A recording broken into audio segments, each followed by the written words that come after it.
जैसे कि हमने मोमेंट जेनरेटिंग फंक्शन के बारे में पहले देखे थे, तो मोमेंट जेनरेटिंग फंक्शन बहुत इंपॉर्टेंट चीज़ होता है कि मैंने पहले भी बताया था कि इससे आप मीन, वेरिएंस, ये सब चीज़ें निकाल सकते हैं। तो अब कुछ मोमेंट, जैसे कि मैंने बोला था कि मोमेंट जेनरेटिंग फंक्शन याद रखना इंपॉर्टेंट है, तो हम कुछ डिस्ट्रीब्यूशंस के मोमेंट जेनरेटिंग फंक्शन एक बार देख लेते हैं।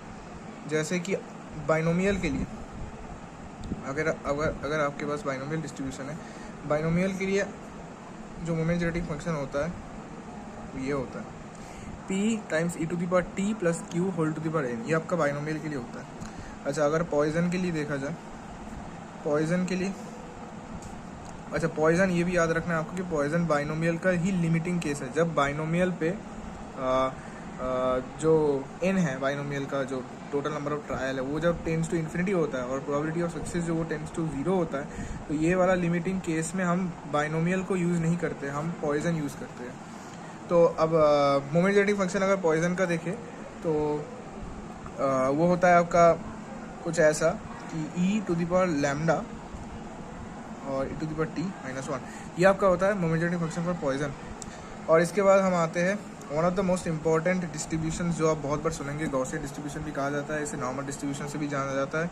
तो इसका मोमेंट जेनरेटिंग फंक्शन जो होता है वो होता है आपका e to the power mu times T plus sigma square T square by 2। अच्छा, पर म्यू जो है ना, म्यू मीन है, और सिग्मा जो है वो सिग्मा आपका आप जानते ही है, सिग्मा आपका स्टैंडर्ड डिवीजन होता है, तो सिग्मा स्क्वायर यहाँ पर वेरिएंस है। और यहाँ पर पी और क्यू आपको पता ही है कि प्रोबेबिलिटी ऑफ सक्सेस है, प्रोबेबिलिटी ऑफ फेलियर है। और यहाँ पर जो ई टू द पावर लैम्डा लिखा हुआ है, ये लैम्डा आपको पॉइजन डिस्ट्रीब्यूशन का जो लैम्डा है वो लैम्डा लिखा जा रहा है यहाँ पर। और यहाँ पर आपको पता ही है कि लैम्डा म्यू के बराबर होता है पॉइजन डिस्ट्रीब्यूशन में। जैसे कि मतलब मैं अगर आपको दिखाऊँ पॉइजन डिस्ट्रीब्यूशन का, तो जो PMF होता था वो कुछ ऐसा होता था, पॉइजन डिस्ट्रीब्यूशन का PMF lambda to the power x होता था, e to the power minus lambda divide by x factorial, जहाँ पर एक्स का वैल्यू 0, 1, 2 ऐसे करके इन्फिनिटी तक जाता था। तो ये जो लैम्डा है ना, ये लैम्डा पॉइजन डिस्ट्रीब्यूशन में एक्चुअली में मीन ही होता है, अलग कुछ नहीं होता है, इसलिए यहाँ पर जो लैम्डा है ये मीन ही है। और उसके बाद आपका आता है, तो ये हो गया तीनों डिस्ट्रीब्यूशंस का। इसके बाद आपका आता है एक डिस्ट्रीब्यूशन जिसको हम कहते हैं एक्सपोनेंशियल डिस्ट्रीब्यूशन। तो आपको इस डिस्ट्रीब्यूशन का भी पता होना चाहिए, मोमेंट जेनरेटिंग फंक्शन। इसका मोमेंट जेनरेटिंग फंक्शन होता है lambda by lambda minus T. अच्छा, यहाँ पर जो लैम्डा है, ये लैम्डा बेसिकली 1 बाई म्यू है, जहाँ पर म्यू मीन होता है, क्योंकि एक्सपोनेंशियल डिस्ट्रीब्यूशन का आपको पता होना चाहिए कि एक्सपोनेंशियल डिस्ट्रीब्यूशन का जो PDF होता है वो कुछ ऐसा दिखता है कि lambda times e to the power minus lambda x का वैल्यू ग्रेटर देन 0 के लिए, मतलब 0 से इन्फिनिटी के लिए ये होता है।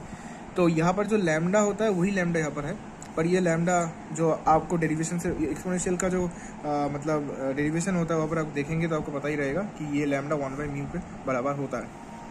और एक आखिरी है हमारे पास जो होता है uniform distribution. Uniform distribution is basically called as rectangular distribution, क्योंकि ये यूनिफॉर्म होता है। मतलब अगर आप ग्राफ प्लॉट करेंगे तो शुरू से अंत तक सेम ही वैल्यू होगा। सम सर्टेन वैल्यू, मान लीजिए A से शुरू किया, B से B तक आपने देखा, तो सब में प्रोबेबिलिटी का जो वैल्यू होगा, मतलब ये अगर प्रोबेबिलिटी फंक्शन है, इसको मैं fx से डिनोट करूँगा, PDF होगा।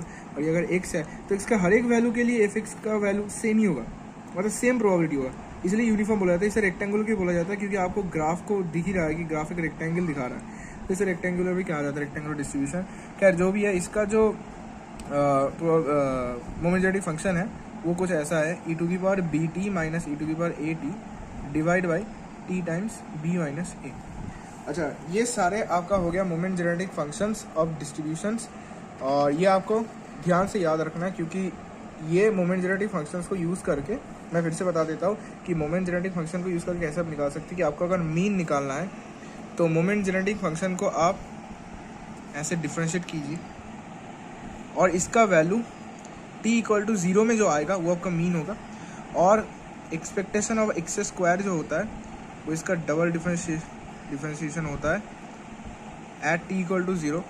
और अगर ये आपको मिल गया, अगर e ऑफ एक्स स्क्वायर आपको मिल गया, तो आपको अच्छे से पता है कि वेरिएंस निकालने में कोई दिक्कत है ही नहीं, क्योंकि वेरिएंस तो होता है e of x square, expectation of x square minus mean का square, expectation of x mean होता है।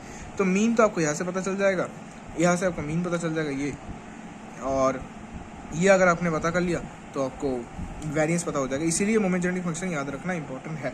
और मोमेंट जेनेटिक फंक्शन का जो डेफिनेशन है, मतलब मोमेंट जेनेटिक फंक्शन खुद व खुद क्या है, मोमेंट जेनेटिक फंक्शन को ऐसे डिफाइन किया जाता है, मोमेंट जेनेटिक फंक्शन ऐसे। हाँ, तो जैसे मैं बोल रहा था कि ये होता है डेफिनेशन बेसिकली, और आपको पता होना चाहिए ये चीज़ कि एक्सपेक्टेशन ऑफ एक्स का जो रूल होता है, कि एक्सपेक्टेशन ऑफ एक्स का जो रूल होता है फॉर डिस्क्रीट रैंडम वेरिएबल, अगर डिस्क्रीट रैंडम वेरिएबल हो तो इसी चीज़ को ऐसे लिखा जाता है कि ये समेशन होगा एक्स टाइम्स ये जो PMF होता है हमारा वो, और अगर ये कंटिन्यूस रैंडम वेरिएबल हो तो इंटीग्रेशन होगा एक्स टाइम्स PDF का। ये होता है रूल। अब ये x के जगह पे अगर कुछ और हो तो ये x के जगह पे वो आ जाएगा। मतलब मान लीजिए अगर आप e ऑफ एक्स स्क्वायर को डिस्क्रीट रैंडम वेरिएबल के लिए निकाल रहे, तो अगर डिस्क्रीट रैंडम वेरिएबल है तो ये x के जगह एक्स स्क्वायर हो जाएगा, बाकी सेम रहेगा, ये PMF रहेगा। और अगर ये कंटिन्यूस होता तो ये ऐसा होता। तो अगर ऐसा है रूल तो आपको पता ही चल रहा है कि अगर यहाँ पर e⁻x है तो इसका ये अगर डिस्क्रीट हुआ, अगर कोई डिस्क्रीट, क्योंकि यहाँ पर जो डिस्ट्रीब्यूशन हमने दिखाया है ये डिस्ट्रीब्यूशंस में कुछ कंटिन्यूस डिस्ट्रीब्यूशंस है, मतलब सॉरी कंटिन्यूस रैंडम वेरिएबल्स के लिए है और कुछ डिस्क्रीट रैंडम वेरिएबल्स के लिए है। तो यहाँ पर अगर आप देखेंगे तो अगर मैं डिस्क्रीट कोई रैंडम वेरिएबल के लिए दिखा रहा हूँ ये चीज़, तो ये होगा e⁻x टाइम्स ये, और अगर ये कोई कंटिन्यूस रैंडम वेरिएबल के लिए होता तो हम ऐसे करते। तो बस ये होता है definition of moment genetic function. यहाँ से आप मोमेंट जेनेटिक फंक्शन को निकाल सकते हैं कोई भी डिस्ट्रीब्यूशन के लिए। तो बस यही आपको बोलना था कि मोमेंट जेनेटिक फंक्शन आपको याद रखना है, ये आपको एग्जाम में हेल्प करेगा ये सारे, कि अगर आपको ये याद रहे, अगर बाई चांस आप कोई मीन या वेरिएंस भूल गए किसी का तो वो आप निकाल सकते हैं ऐसे करके, यहाँ से डिफरेंशिएट करके, जो हम बताए थे कि मीन को डिफरेंशिएट करो, सॉरी मोमेंट जेनेटिक फंक्शन को डिफरेंशिएट करो, t=0 में डालो मीन, और अगर वेरिएंस निकालना है तो उसके लिए आपको e ऑफ एक्स स्क्वायर चाहिए, जो 2 बार डिफरेंशिएट करो मोमेंट जेनेटिक फंक्शन को और t=0 डालो तो आपको e ऑफ एक्स स्क्वायर मिल जाएगा, और वो मिल जाए तो वेरिएंस ऑफ एक्स मिलना कोई बड़ी बात है ही नहीं।